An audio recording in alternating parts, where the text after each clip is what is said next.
I'm Holly. And I'm Bridget. And this is Girls Next Level. Welcome back to Girls Next Level podcast. I've got some bandages on my ass. Do you? Yes. Tell me everything. I'm dying to know. Okay, you guys, I have to tell you what I got done because I cannot gatekeep this. It's the coolest thing. I think it's pretty unique. Nobody knows about this. So I got my cellulite removed. I know that sounds crazy and like unrealistic. No, it sounds amazing and sign me up. I did. So I went to this guy, Dr. Manis, who Yes. you know who he is. He's a surgeon in LA on Sunset Boulevard. And I had this done like 5 years ago. So it doesn't last forever. It lasts maybe, I'd say a good solid 3 years. And then I started to notice like cellulite coming back. And then it just got to the point 5 years later where I decided I wanted to do it again. Question. Yes. Do you think it's the same cellulite coming back? Because No, kind of a different pattern. Okay, yeah. Okay, yeah. So for those of you who don't know, cellulite is caused because you have this fascia like right underneath your skin that kind of, it's like a net. It holds everything together. And then fat underneath it starts to like pucker against that net. So what he does to like get rid of the cellulite, and he does this while I'm awake, it's like not even like a surgery, is he like, I mean, I don't know exactly what he's doing because my butt's numb. I've seen facing him. I've seen it. I've seen a video of what they do. But it's like they take a needle and they go in and they like poke where the skin connects to the fascia and like kind of undo it. So it like loosens up. Yeah. So then you don't have the cellulite anymore. Yeah. So they take the needle and they push it in and then they kind of like move it back and forth and it like cuts that band.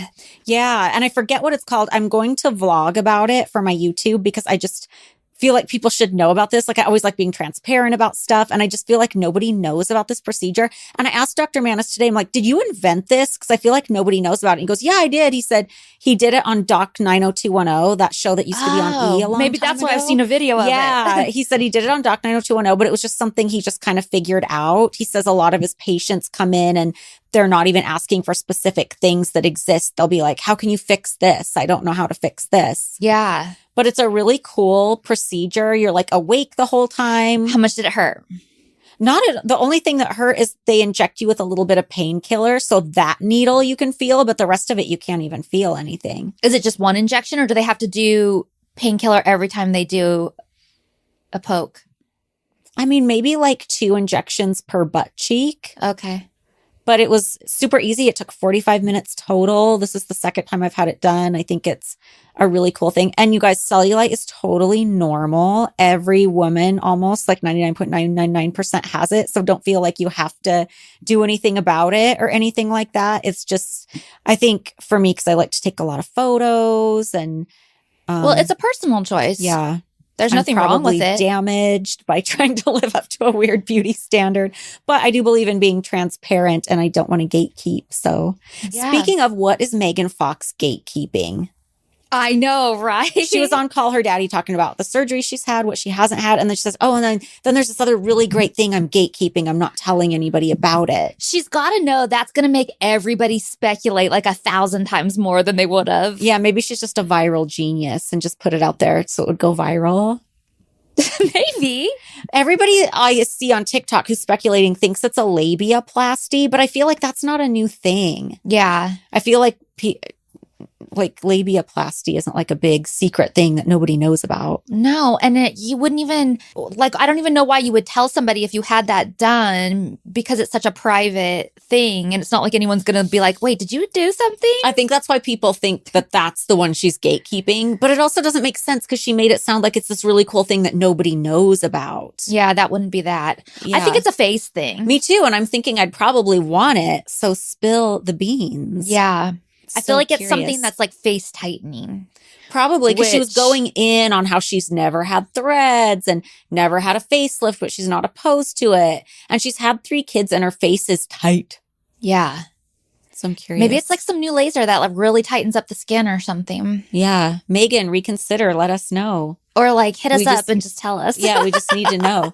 Megan's very witchy, so maybe she could just like put out the intention and I'd pick up on it. Oh, and then all of a sudden you'd find it. Yeah. And be like, oh, this is what I need to do. Hook me up, Megan. So today, speaking of witchy, Our episode is called Girls Will Be Ghouls. It is our second Halloween episode of the series. This is season 2, episode 12. It first aired on October 15th, 2006. So right before Halloween. The number one song in the UK at this time was Welcome to the Black Parade by My Chemical Romance. The number one movie was The Grudge 2. Remember that noise? Yeah. And the majority of this was a pretty fast turnaround because the majority of this was filmed in September 2006 because a lot of the Halloween footage is the previous year's Halloween footage, but then like the haunted tour and stuff, that's all like what we really did for your birthday. So this is kind of a birthday episode too without saying it's a birthday. Kind of is. You know what we actually did for my birthday is me, you, and my mom went to Universal Studios. Yeah, I have a ton of pictures from that. Me too. We can post those too. But on our Patreon. We did this like early September. So I think we kind of did it as a birthday thing. Yeah, that's how I made everybody come. Yeah. Forced. Kendra. That's how I got her to do it. Yeah. So it starts out with like the Halloween props and lighting at the mansion, which is always so good. It's such a good mood. I love the Halloween episodes. They're some of my favorite. I think just because they're so lighthearted and drama free. It's never about the girls not liking each other. It's never about what's our dynamic with Hef. It's just a time when Kevin felt free to just do a fun, cartoony episode. Yeah, and there's lots of special effects in this one. I know. Lots. It's so funny. Lots and lots. So, I love it so much. I point out some of them, but I don't even think I point out the half of them. Yeah, there's like lightning and sound effects and little orbs and eyeballs popping out and growls. Screams. Yeah, people turn into skulls and screaming. And it's so fun. I love it all. I eat it all up. And obviously, like we said, the Halloween footage, including, I think, Pumpkin Night, was from the year before. And it cuts to me in my room and shows me in the med room because I just got done decorating for the Pumpkin Night. They kind of show this a little out of order. It's kind of choppy, I feel like. For sure. But I'm just getting done decorating for Pumpkin Night and I have to run upstairs and start changing. I have my French maid headband on already. And so it doesn't make sense what they show next because I go upstairs and it shows me applying all of the stitches and stuff. And I was doing that for Bride of Frankenstein. So that's a totally different thing that they were showing. But you were Bride of Frankenstein a long time before this. Did you do it a second time? I did it a second time. Okay, that makes sense. Because I was going to be like, I thought that was like your first Halloween here. It was. But do you want to hear a funny story? What? I remember that first Halloween you were with us and you were so excited about your Frankenstein stitches and stuff. And you showed it to me. And I remember being terrified for you that you would get in trouble. Really? Yeah. I thought, oh my God, Hef's not going to like it. Because they were too gruesome? Yeah. Like I didn't say anything. And obviously you didn't get in trouble. It was fine. But that was just my mindset at that time. Like I remember you showing me that and I was thinking, oh my God, she's going to get in so much trouble. Oh, because it wasn't sexy and hot? Yeah. Well, I mean, you were sexy and hot, but I just thought that it was so outside of the box for Hef. And I just was scared. I think a lot of my costumes were, because I always, like, I love to be sexy and pretty for Halloween, but I always have to have a gruesome detail to it. Well, I think you liked your costumes. I think I was just in a mindset because everything was so conformist. Yeah. And sometimes it was so scary to step out of line. I was like, oh, I love being an outlier. Yes, I know. Breaking those boundaries. Needed some outliers.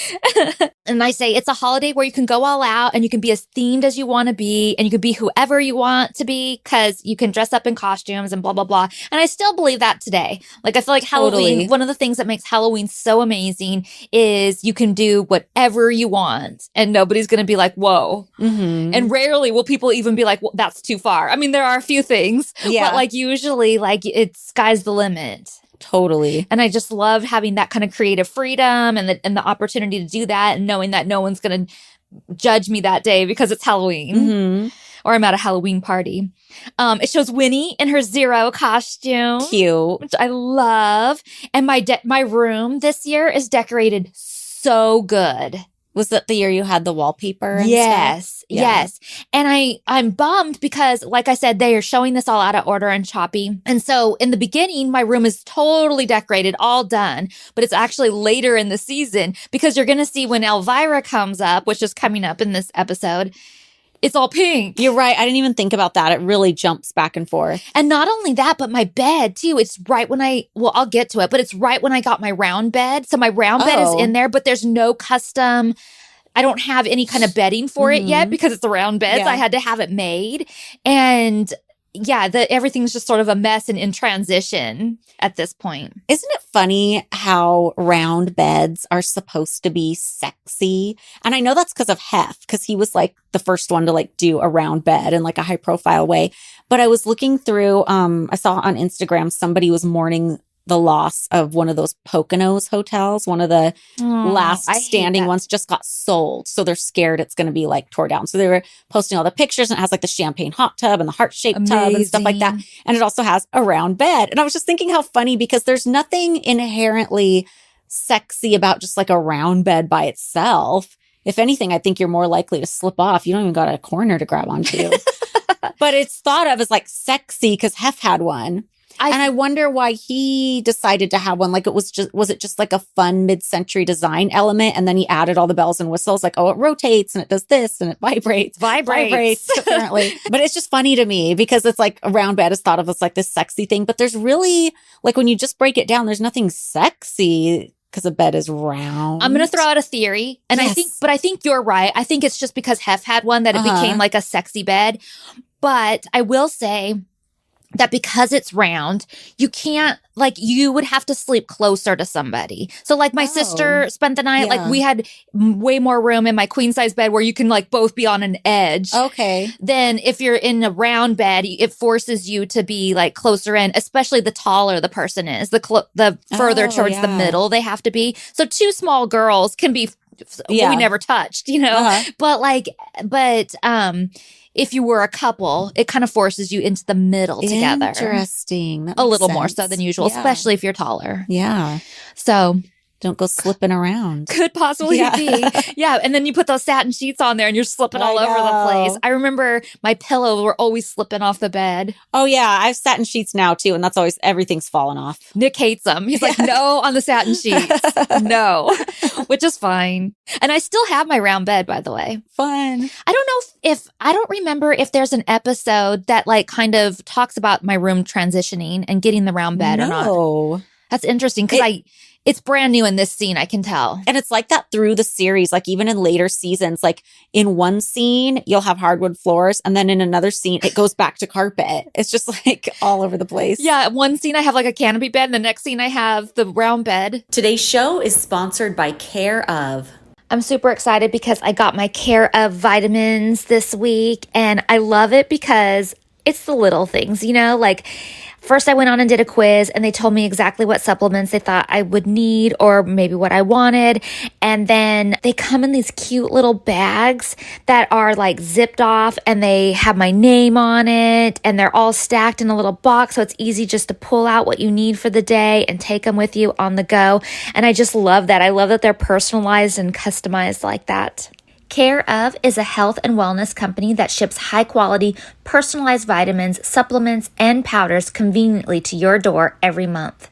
All you do to get started is take a short, simple online quiz about your lifestyle and health goals, and Care Of will give you doctor-backed recommendations. It's that easy.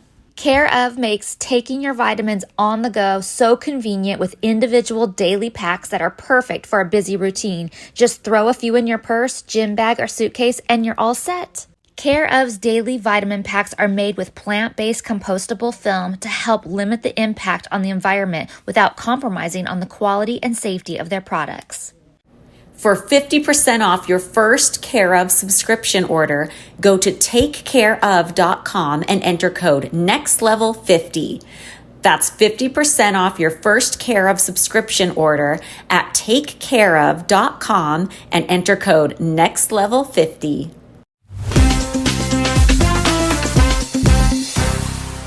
In an interview, Holly says, I like to believe in ghosts. I think it's fun. I don't know how real it is. I mean, I'm probably not going to find out in my lifetime if it's real or not. So why not have fun with it? I thought that was funny and like a be careful what you wish for moment because I feel like I found out. Yeah, fuck around and find out. Yeah, not like I have like the answers for anybody, but I've had so many experiences like since then. So I just kind of laugh when I hear myself say that. I'm probably not going to find out in this lifetime. Well, you're not going to find out the answers, but you're going to find out that there's... I've seen some shit. Yeah, that there's something going on. Well, I feel like you got your answer almost immediately, but we're still in denial because that time we're sitting on my floor scrapbooking. Oh, that was a blatant one. Yeah, and she just says, I want to believe, but I just need some sort of sign. And all of a sudden my TV went to like so loud volume and we were running for like, where's the remote? And it was on my bed. We were on the floor. Nothing is next to it. And I had to turn the TV down. The timing on it was impeccable. And it was loud, like full volume. And I love that they're just showing little details like the pumpkins in the trunk of the limo, because for pumpkin night, we would always go to the pumpkin patch. It used to be Mr. Bones, which back then, Mr. Bones Pumpkin Patch, and that, if you don't know, is like the pumpkin patch everybody goes to get paparazzi'd when they go get pumpkins every year in LA. It used to be on the corner of like Clubview and Wilshire, like right on Wilshire. And I remember always thinking like, how is this plot of land just available? Like it's so valuable. And now there's a high rise there. But for the longest time, it was just this empty plot of land. And every October, Mr. Bones Pumpkin Patch was right there. And it was right down the street from the mansion. So we would go get pumpkins and load up the trunk of the limo with the pumpkins. And I wish they would have followed us to the pumpkin patch. And I'll get to why later. I wish they would have too. We have cute pictures from the pumpkin patch. Yeah. Maybe they didn't allow filming. I find that hard to believe, though, because it was such a paparazzi haven. No. Like, Mr. Bones had to know what they were doing. I feel like I remember them saying that they wouldn't allow them to film. Oh, no. You know what? You're right, because so many celebrities went there. That's why. Mm-hmm. Yeah, okay. And I love that you can see me eating a Frankenberry treat, because that was something I always made every year and still do for Halloween. Did you see that it cuts to you, like you're in a like cute ponytail in your shirt, and then it cuts to you in like curlers? Yeah. It's all over the place. And then it's funny because Brian asked you a question and you're like, I couldn't even understand. There's something about it's over there or something. Yeah. But didn't they stop making Frankenberry for a little while? I don't remember that. I thought you were having the hardest time finding it. There was a period of time where it was harder to find. Yeah. Okay. Because I thought they've quit making it for a while. Now, every time I see Frankenberry when it's in the store, I'm like, oh, I wonder if Holly knows this is here because it's in my every head. year, immediately when I see it, I stock up. So there must have been a scarcity time because I still operate like that. Like if it's September 20th and I see a Frankenberry, I'm like, gotta get it. Yeah, gotta get it before it's not there anymore. There definitely was because I have it in my brain instilled still. Yeah. Did you try Carmela Creeper, the new monster cereal that came out this year? It's good. It's like caramel apple flavor. Oh, and she's a DJ, like a zombie DJ. Can I tell you something about Apple, though? So way back when, and this was not, I feel like around my 21st birthday, which we were just talking about, but like, it was maybe a little bit after that. But do you remember when apple martinis were the fucking thing? Like, yes. It was like, it was just like you wouldn't go anywhere without ordering an apple martini or like whatever. Everything was apple flavor and apple was such a thing. I loved them. Oh, and there were variations too. There was like the Washington apple. Yeah.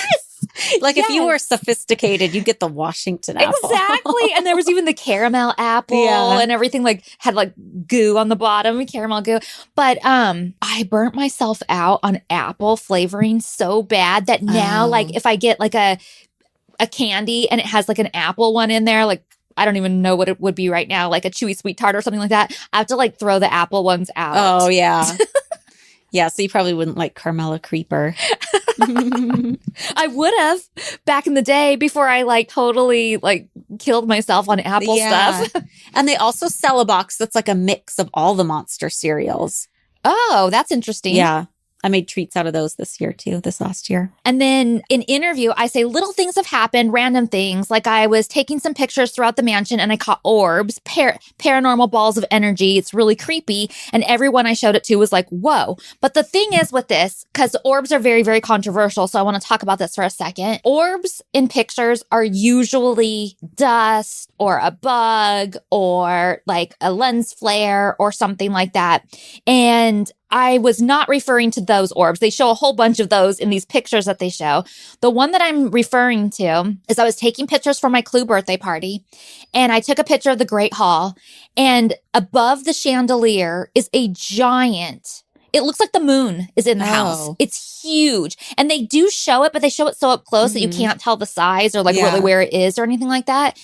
And it was so massive. And I'm like, wait, what the fuck is this? Mhm. So I took it back to Rit's camera where Yeah. we used to get our pictures developed. And I asked them, what is this in my picture?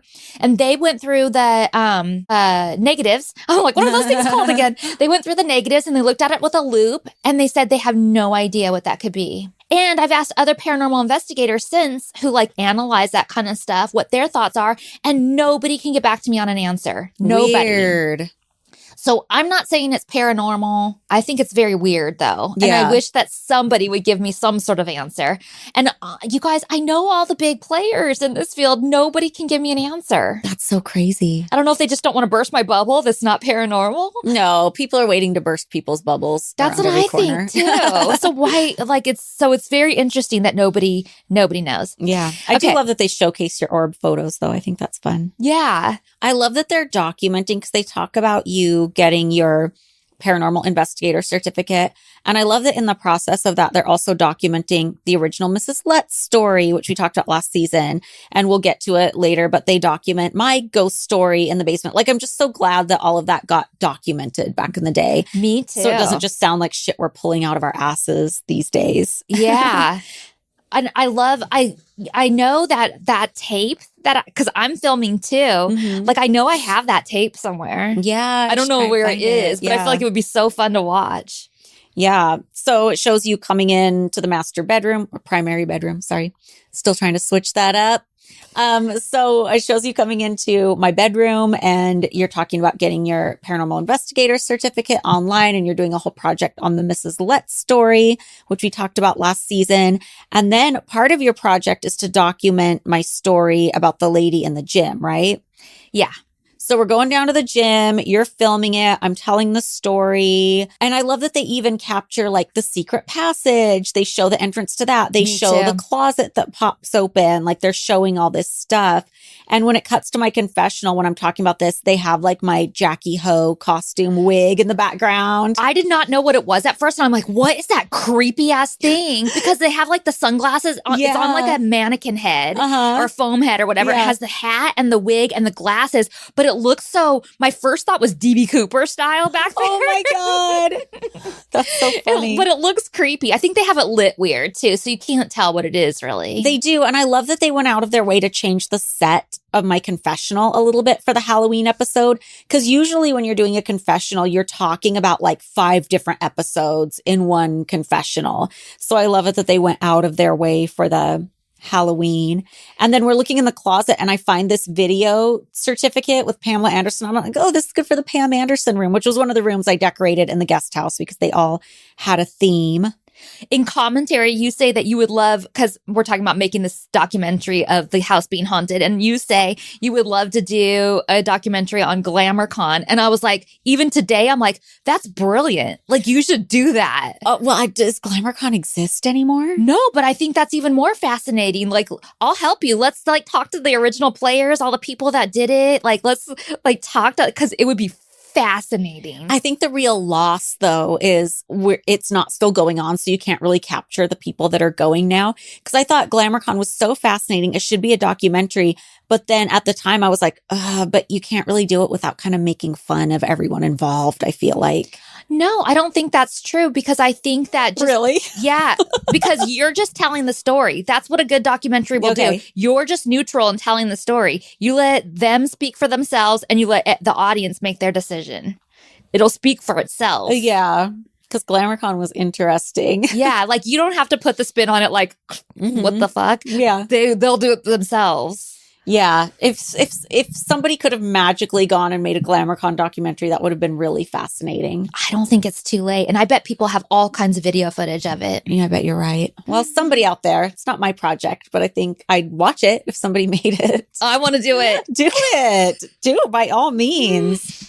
Yeah. Oh, Stacey would be a great person because she was going to it for so long. Oh, 100%. She knew all the people. She knows a lot of the guys, the Yeah. fans that were there. She would do those private shoots and stuff that people could pay for. Yeah. Like she knows the ins and outs. Did I tell you guys how much I love Hungry Root? First of all, I went on and I put in all of like my likes and dislikes, my preferences, everything. And then it sent me like meal plans that it suggested. And then I'm super picky, or should I say particular, about certain ingredients and different like herbs and things like that. So I was able to go on and like take things out or add things and substitute them. Plus I was able to do like some of my regular grocery shopping on there too. And it was all just delivered to the house. Like, I absolutely love it. Hungry Root is the easiest way to eat healthy. They send you fresh, high quality groceries, simple recipes, and essential supplements. It's like your personal assistant for healthy living. Take a fun, short quiz, and Hungry Root will get you to know your personal health goals, what you like to eat, and more. Then they'll build you a personalized cart with all your grocery needs for the week and give you delicious recipe recommendations to put those groceries to use. Each order is fully customizable, so you can take their suggestions or choose anything you want. They've got fresh produce, high quality meat and seafood, healthy snacks, smoothies, sweets, ready to eat meals, kids snacks and meals, vitamins and supplements, and much more. Right now, Hungry Root is offering Girls Next Level listeners 40% off your first delivery and free veggies for life. Just go to hungryroot.com/nextlevel to get 40% off your first delivery and get your free veggies. That's hungryroot.com/nextlevel. Don't forget to use our link so they know we sent you.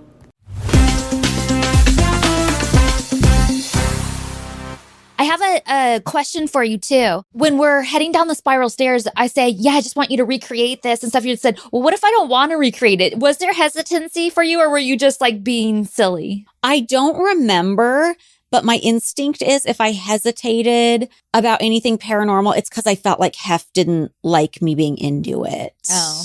But you did it because he knew we were doing this for the show. Yeah. So it was probably okay somehow. Yeah, I really don't know what that comment was all about. So this is, if you're watching this on YouTube or Patreon, this is the DVD. It's Hef's Halloween Spooktacular starring Elvira. This is the back. And did this air anywhere?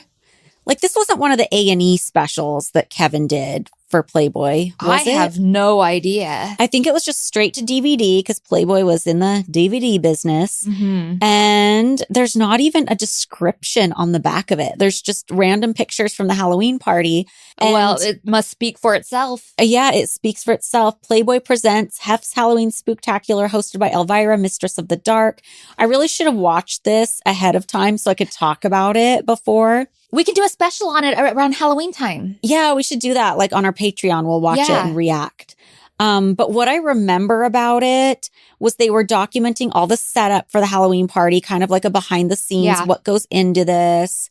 Elvira hosted it. And then it was like footage from the Halloween party. Yeah, that's what I think it is too. It's more about like what goes into having this like big event. Yeah. And then you get to see the event. Yeah. Yeah, that's what I think it is too. I don't know that I've ever actually watched it. I mean, we must have at some point. Like, I can't imagine Hef didn't sit us down and all watch it, but maybe not. I don't know. He might not have been as into these as he was like the more personal stuff. Right. But yeah, we'll get into this on Patreon one day.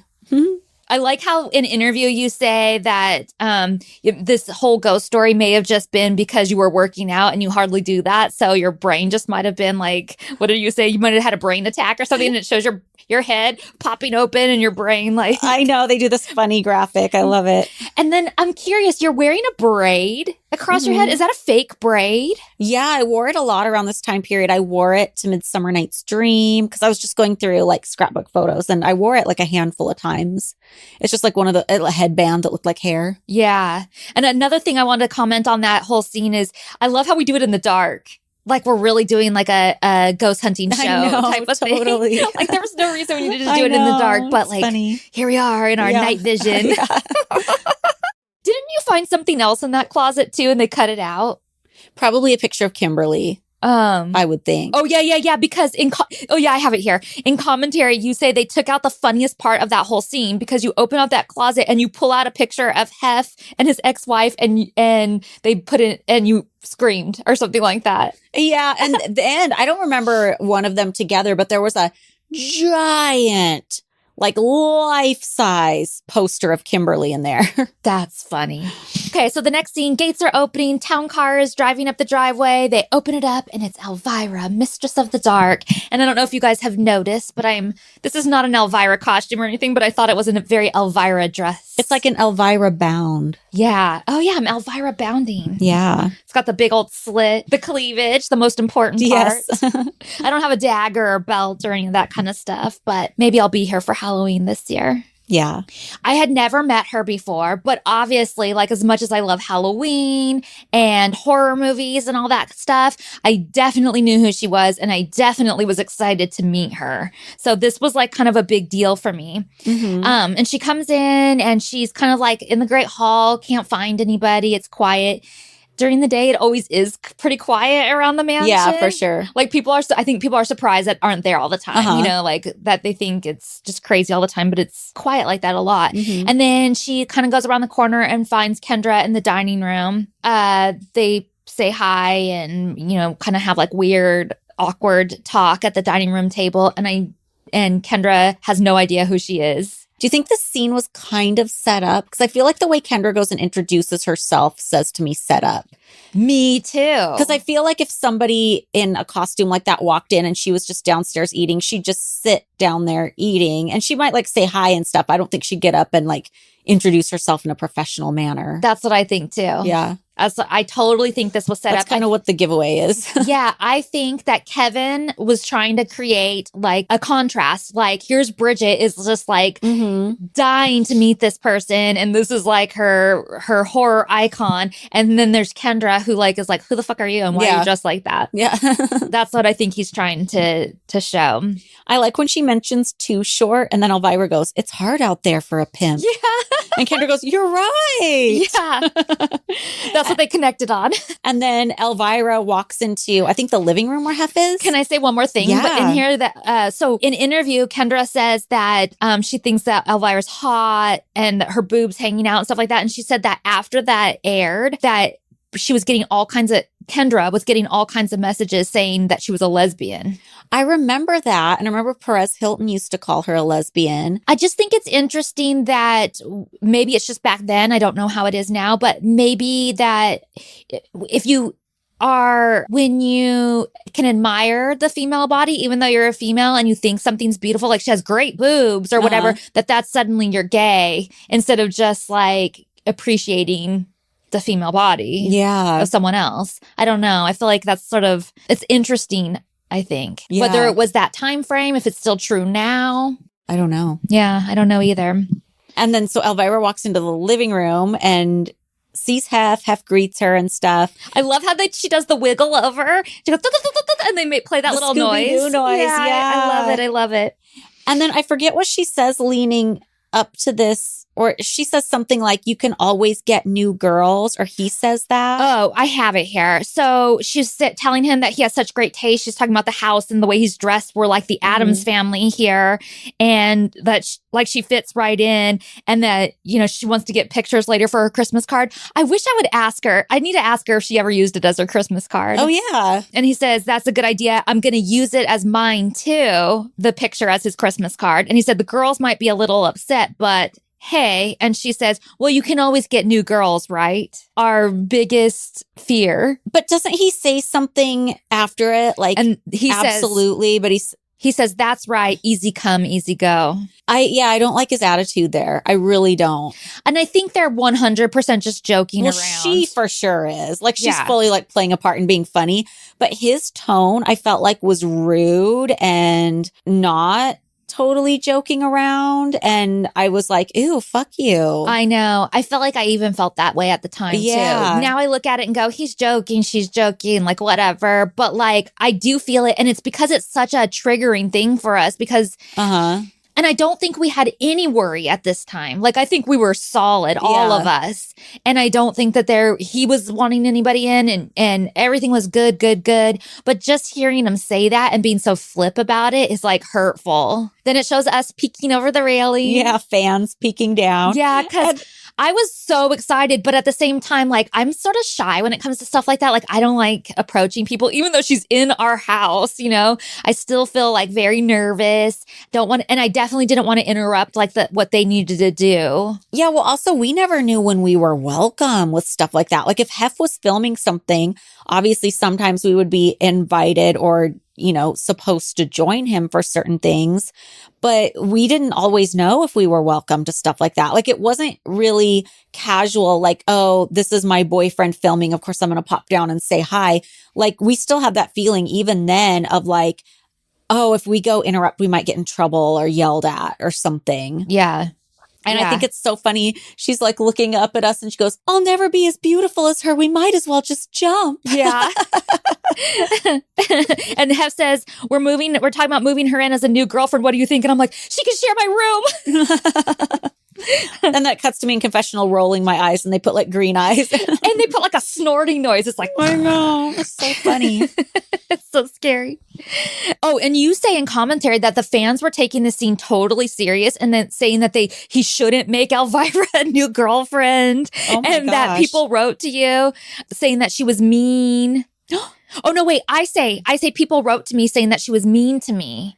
Damn, people did not get the humor. No, not at all. And you guys, just for the record, I did not think that she was being mean to me at all. And this is my very first opportunity of meeting her, and we have been friends ever since. Well, it's crazy that I feel like it's kind of obvious that Elvira's like playing a character and she's being funny, but people thought she was being rude. But Hef can be like, who cares what the girls think? You can always get new girls. Absolutely. Ha ha ha. And nobody's like, Hef's a dick. Right. Isn't that weird? You're so right. Do you guys know what one of my biggest challenges is right now?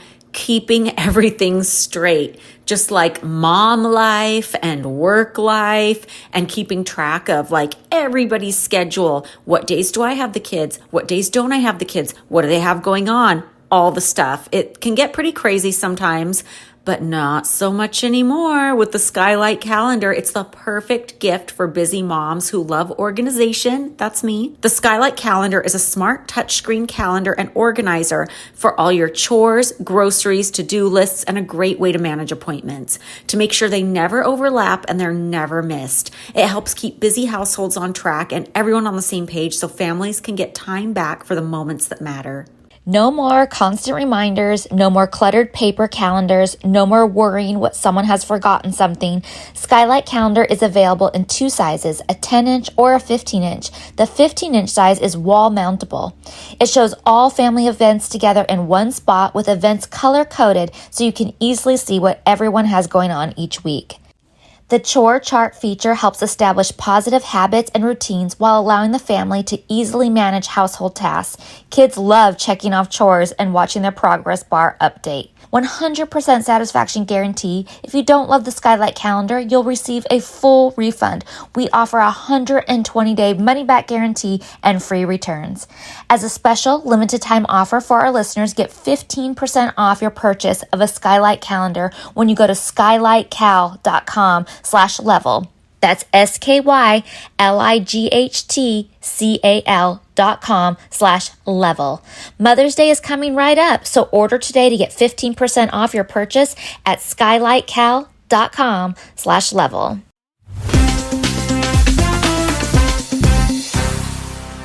So then Elvira is shooting photos with you and Hef on the back patio. And I noticed Chris Samaruso is the one taking the photos. And he was the one who would always take portraits of us with our pets. Yeah. He was really good at like photoshopping the pets. So everybody looked perfect. Yeah. Yeah, he did a really good job. So then I bring her upstairs to see my room. And this is like one of my biggest disappointments because I can tell the room is in transition. There's a bin of Halloween stuff. I can see like bloody leg stumps sticking out and things like that. And I can tell that I have all of the pictures and framed things off the walls and kind of stacked along the side because I'm going to put up all that with specialty wallpaper and everything, but it isn't done yet because this is back in like, I think August or something like that we're filming this late August because I used to pull all of my Halloween stuff out in August. This is what I usually like to do even now, pull everything out in August, kind of get an idea of what I want to do, decorate all of September because I really go all out. So it takes a long time to do it all. And then have it decorated all through October. Yeah. And then November 1st, if I'm not hungover, it can come down. Yeah. If not, it's November 2nd. But now it's Nick's birthday on November 1st. So I have to, maybe push it a few days. Yeah. But anyway, I give her a tour and I love her reaction because she is gassed and practically passes out. And I love the montage they show of all the pink stuff and they focus in on my favorite prop, the pillow that says pink. It's not just a color, it's an attitude. Yes. And I'm saying, I have Woof Woof dolls though, and I have a spooky Barbie collection, and I have Woof Woof and a cradle. She's like, that's so Rosemary's Baby. It kind of is. It is. What do you think Rosemary's Baby looks like? Because if you guys don't know Rosemary's Baby... Wait, I think they show it for a second. No, I don't think they do. Wait, okay, I haven't seen the movie in a really long time, but I thought at the very, very end... No, she just looks in. I mean, I'll double check this before I let this play out.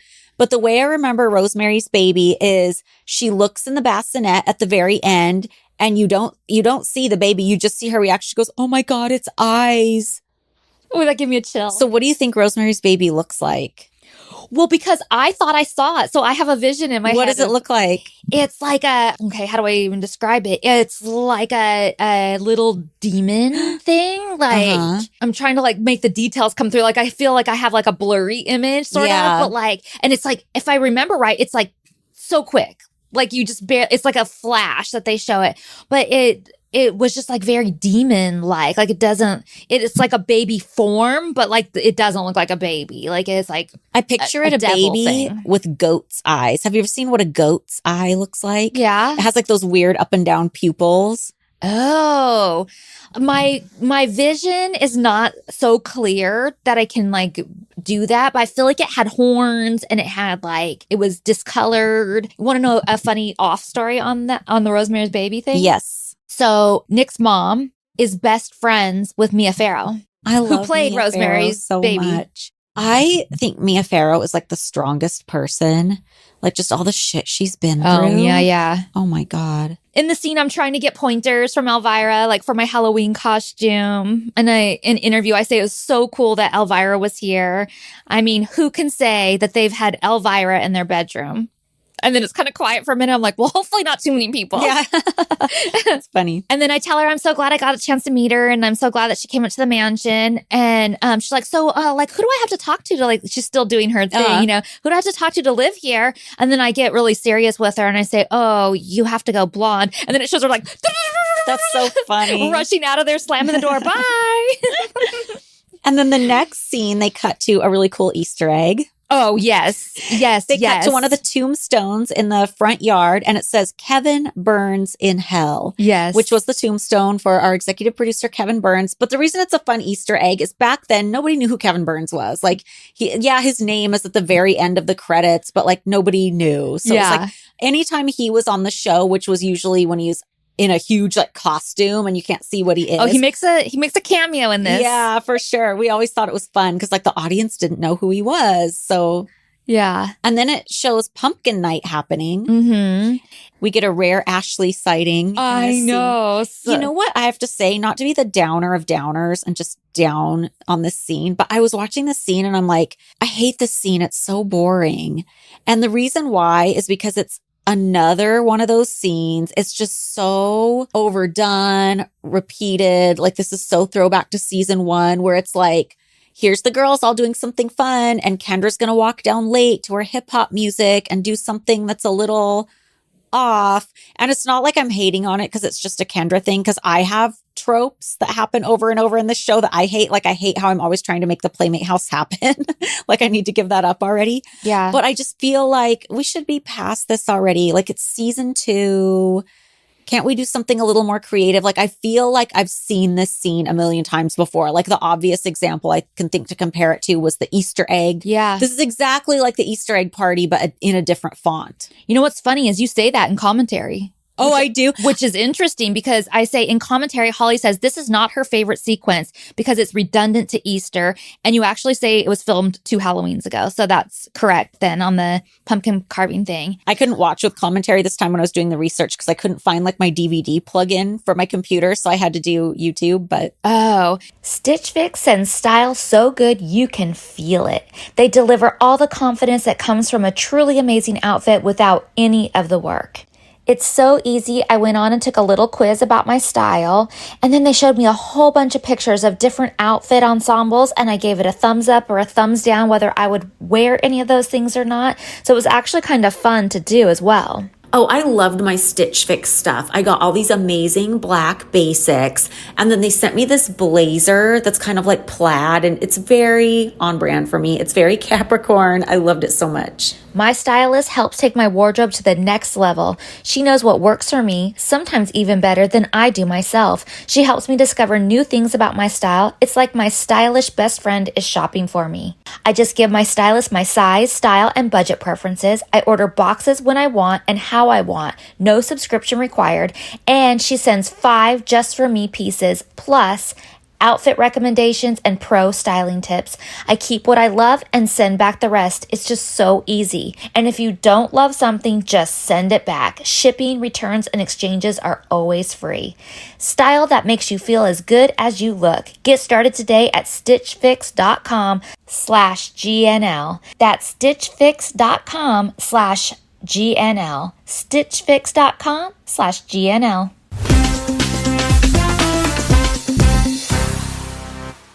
Yeah, and like obviously I love all of this stuff and everything, but I did think that it's unfortunate that it has to be Kendra coming late again and then being really loud, like she's yelling because her pumpkin's not turning out, and then of course a failure at her pumpkin carving, which is not really a failure. No, you can't mess up carving a pumpkin. It's like whatever it is, it is.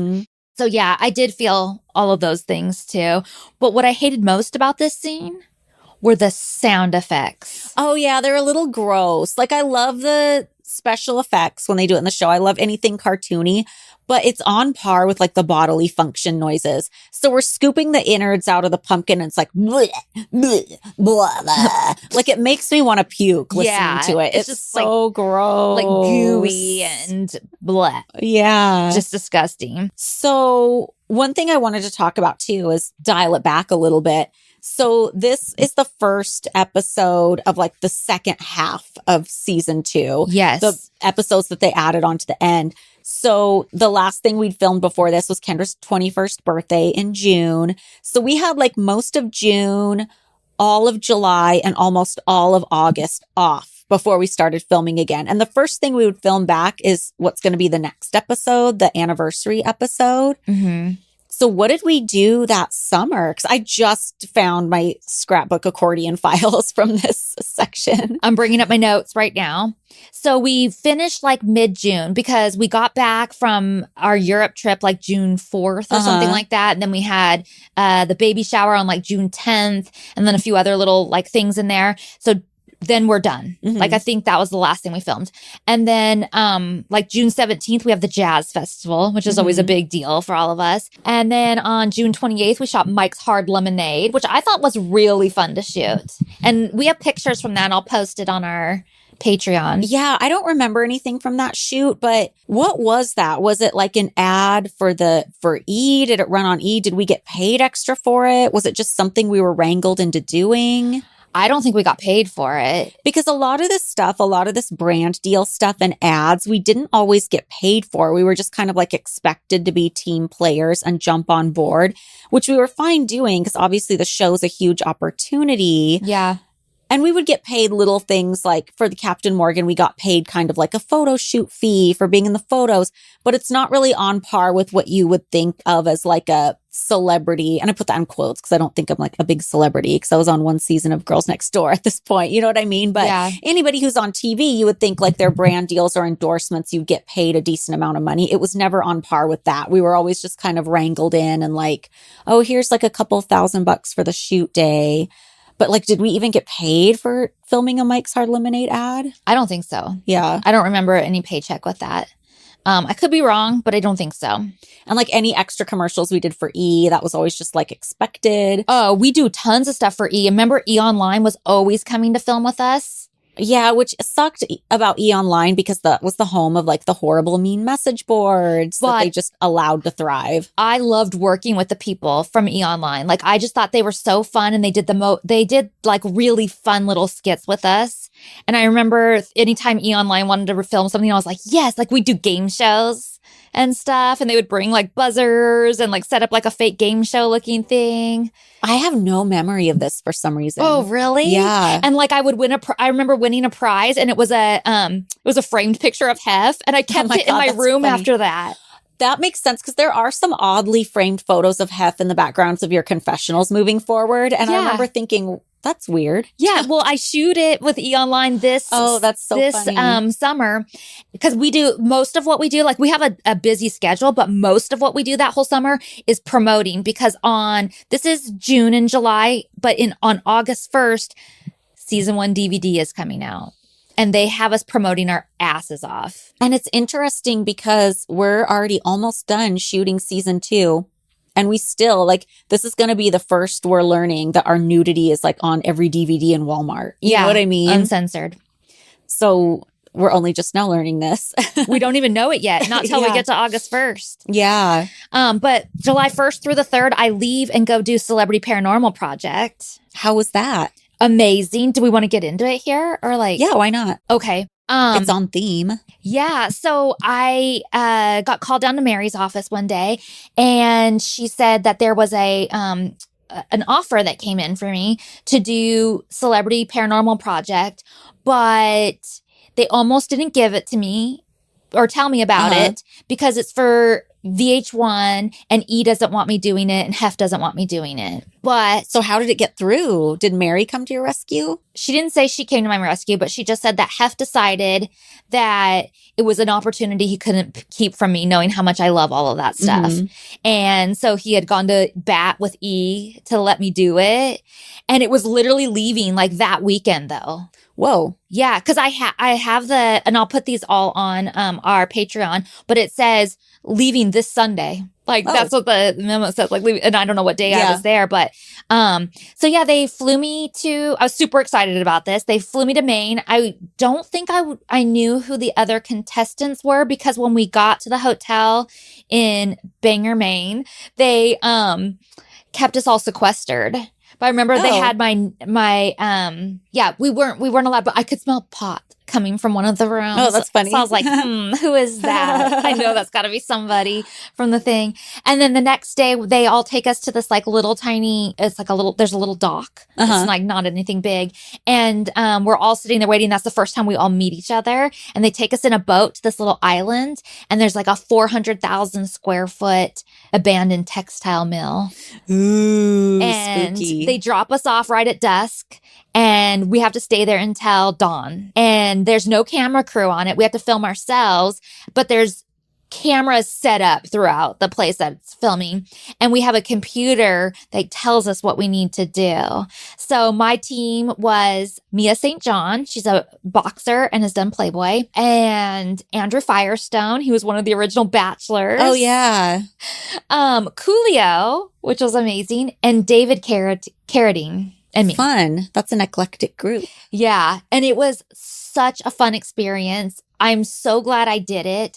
I want them to bring that show back so bad. I want to host it. That'd be fun. I know. I feel like I should just email them and tell them, let's do this, please. Do you feel like real stuff happened when you were there, or do you feel like you were tricked for like content purposes? I think a little bit of both. Mm-hmm. I think that a lot of it was set up. I tried to ask them. I was on a flight and I just happened to be sitting next to one of the executive producers. And I was like, okay, so tell me about this. Did you guys set it up? And he just got all giggly and wouldn't say anything. So I'm confident some of the stuff was set up. Oh. But something whispered in my ear. And that can't be made up. Yeah, you can't. You can't make that shit up. Yeah. And it was like, I could feel the breath. Like I could feel it. You know? I had that happen to me at this house. Yeah.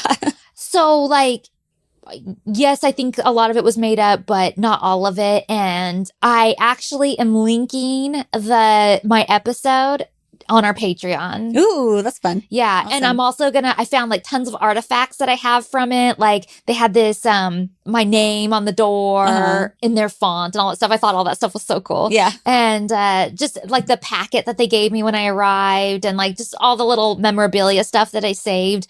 I'm going to post it all on the Patreon so you guys can see it there. And then I get back on July 3rd and the next day is 4th of July, of course. But it's crazy how this whole summer, and you're probably only halfway through the list, we're doing so much press and so much promotion, which I hated doing press just because I thought the press was oftentimes very rude to us. I don't mind doing the work to do like all the promotion and stuff because I thought the show was a good opportunity. So I'm not like mad about it, but it's just interesting to note how hard they were working us that summer because for people who were so quote unquote replaceable and who didn't matter and, you know, the show's not about us. Easy come, easy go. Yeah, they sure thought we were important enough to engage in all this promotion and get their money's worth out of us. You know what I mean? But then we also do interviews with Australian media. And then E is doing a whole thing where they film us getting ready to go to Katana. And we go to Katana for dinner and then do the Sky Vodka party. But E's filming us do all that for like, you know, their own content. I don't remember that at all. And there's a big party at the mansion with K-Rock and we do interviews with Kevin and Bean and go to that party. We're doing Extra, the Girls Next Door E-promo shoot that I was talking about where the game show and all that kind of stuff. And then I have just another random Girls Next Door promo. And then I have the Ryan Seacrest interview. And we also do Good Day LA, MSN.com and AOL.com that day. But the Ryan Seacrest interview, July 26th, that's when I had a meltdown. Yeah. A total meltdown. When we heard they were adding more episodes, but we weren't getting a pay bump. Yeah. Yeah. That's the first we know they're adding more episodes to the season, but you guys aren't going to make anything more. So chill. And I was not So chill. And the next day we do Craig Ferguson and Bill Maher and Access Hollywood. Then the next day it's August 1st. Now we're doing Good Day LA and KTLA Best Damn Sports Show, Tom Likas. The list just keeps going on and on. All the different. Oh, one day we have a whole French press day. Like it's crazy, but there were some fun things that we got to do in here. So let me back up a little bit and add the fun things that we got to do. This one, I don't know if it's fun or promotion, but we did shoot for the Lingerie Bowl. Yeah. And that was interesting. Every year they would have this special during the Super Bowl that was like the Lingerie Bowl. So we were shooting for it because I guess we were going to be commentators at it. So we shot the pictures, but then the Lingerie Bowl got canceled before it could happen. So I remember I was so excited about being a part of it. me too, because back then, like if you were part of the Lingerie Bowl, that meant you were a bombshell. Yeah. Like it was a thing. And I loved my little outfit they made for me, which we ended up wearing on benchwarmer cards. It was like a white and baby blue, like football lingerie outfit thingy. I have some photos from that day that I can post. We did the Kitson. This was actually work too, but we did the DVD signing at Kitson. And your jewelry? Yeah, there was an event to promote my jewelry line. And I remember I got so mad because Kendra was so late to it. And she ended up apologizing to me later. But I just remember feeling like weird about it. I mean, first I felt weird about it because it was my jewelry line, but I'm not good enough to do the appearance by myself. So that was kind of a weird underbelly feeling I had about it. And then I think I felt like, why is she being late? Is she being late because it's my thing? Well, I think that they were piling on to you. You probably would have just done it if it was the jewelry line, but they're trying to like also promote the DVDs right here. So it says on the things that we're doing, it's your jewelry line launch thing at Kitson, but also DVD signing. Okay, because that makes sense.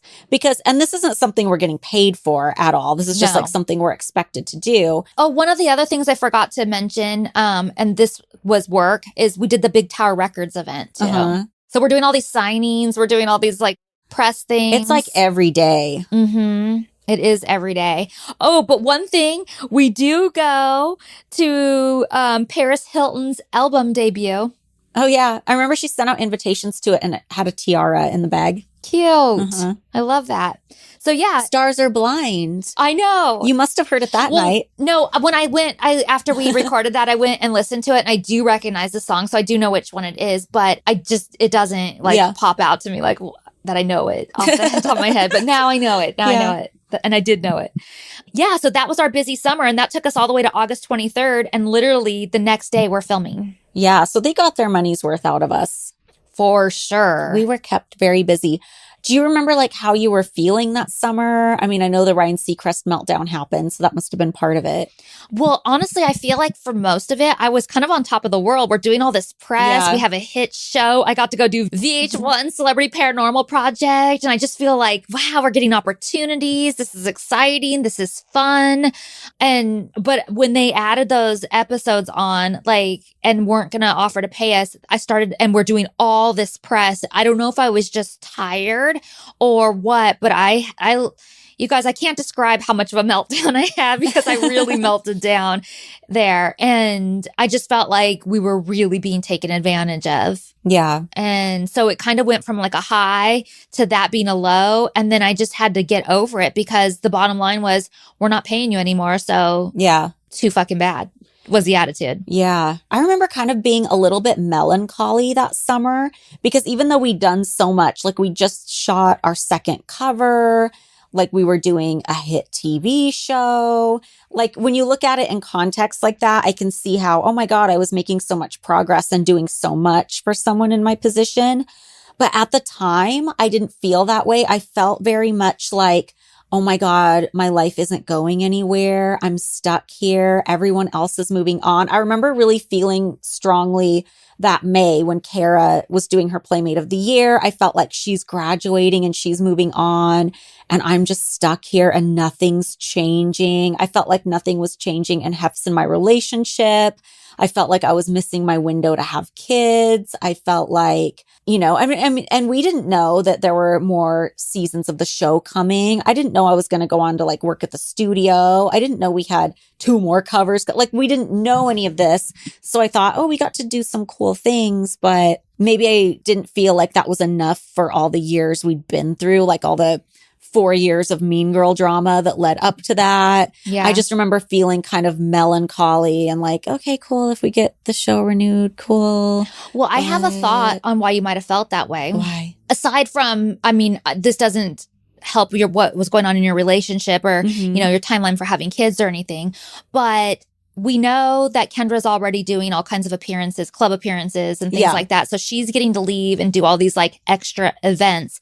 And now I'm getting VH1 Celebrity Paranormal Project. And even though it's just like a quick trip or whatever, it's a new opportunity and I did get paid for it. Yeah. And you aren't getting, it's not that you're not getting those things, but you're not able to go do those things even if something came in. I mean, you might have had things coming in that they weren't going to even show me this. So who knows 100%. All the things. Playboy PR told me that everybody in the club appearance space knew that I would not do a club appearance unless I only did charity parties. And I was like, wait, I never said that. So somebody put that rumor out there to just stop me from getting offers. And I don't know if who it was coming from. But all our offers came through Playboy PR or got to the mansion directly, but never to us usually. Yeah, no, nobody had any way to get a hold of us. So it was all filtered. So everything was gate kept. And I often wonder, like, what other opportunities came for me that I wasn't allowed to do? Yeah, we'll never know. I know. And this would all come to a culmination on Hef's and my anniversary, which we'll see in the next episode. Yeah. So that was my summer. Yeah. Yeah. So that's the first half of this episode. Next week, we will go on to our spooky tour and all the stuff that goes along with it. So if you would like more content, check out our Patreon at patreon.com/girlsnextlevel. And we will see you guys next week. Bye, guys. Bye.